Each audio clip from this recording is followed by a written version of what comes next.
8:55 Eastern Daylight Time, and Columbia and its affiliated stations bring you Elmer Davis and the news.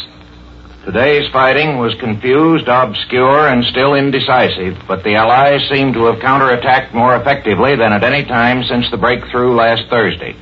Arras was retaken this morning, according to a French official statement. And while the Germans do not admit this, the French stick to their story and say that a battle described as chaotic took place to the eastward of Arras from Cambrai to Valenciennes. Here the Allied army based on the Channel ports, though still encircled, has gained itself more elbow room and is trying to meet other French forces moving up from St. Quentin. If this movement is completed, the Germans in the Somme Valley will be encircled. Reports that the French had retaken Abbeville on the Channel are not confirmed in Paris, where they admit they don't know the situation on the coast. However, German claims that they have extended their lines 30 miles up the shore are ridiculed by the French, who say that this might refer to a dash by a small group of motorcyclists. Farther east, the Germans have captured Rethel, and it was said in Berlin that it was most likely that they had taken Soissons, but this was not positively claimed and is not confirmed.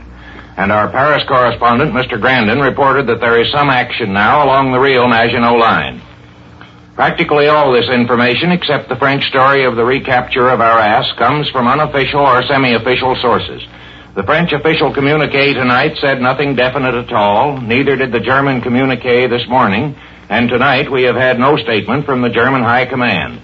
It seems probable that neither General Headquarters really knows much about what is going on in this confusion of interlocking battles, and perhaps still more probable that each side is afraid to tell what it does know for fear of giving the enemy information which he does not yet possess.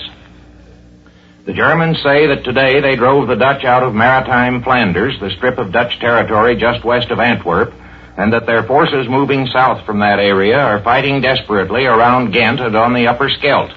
This is, of course, a blow at the left flank of the Channel Army, whose right flank is engaged at Cambrai. But our correspondent Russell Hill reported this evening that military circles in Berlin do not expect any quick victory, and the general tone of the Germans seems somewhat less confident than in the last few days. The British Air Force continued its night raids on Germany, attacking particularly the railroad yards at Aachen and Krefeld, and the Germans say their bombers sank a cruiser and several merchantmen in the Channel. Also, they appear to be using fast motor torpedo boats against Channel shipping. And after days of fair, dry weather favorable to the operation of planes and tanks, there was rain in France today. The French are hoping for more.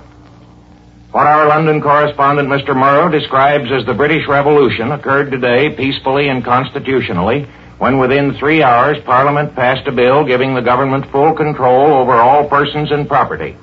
This was the summary of the measure by Major Attlee, leader of the Labour Party and member of the War Cabinet, who presented it to the House of Commons.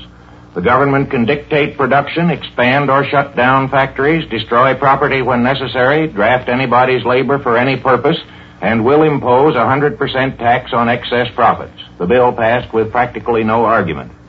Minister of Supply Herbert Morrison ordered all British munitions factories on a 24-hour day, 7 days a week.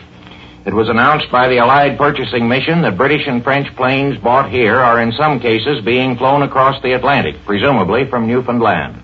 They cannot, of course, be flown from this country to either Newfoundland or Canada under the neutrality law. After lunching with the President today, Governor Landon said that Republican leaders could join the Cabinet in a coalition administration only if the President would announce that he would not take a third-term nomination even if offered. If he would eliminate himself, said Mr. Landon, he would become the leader of the nation instead of the head of a party. In response to this, Mr. Roosevelt said tonight, I quote, "The President regrets that he has not the time just now to give to the preparation of political statements," end quote.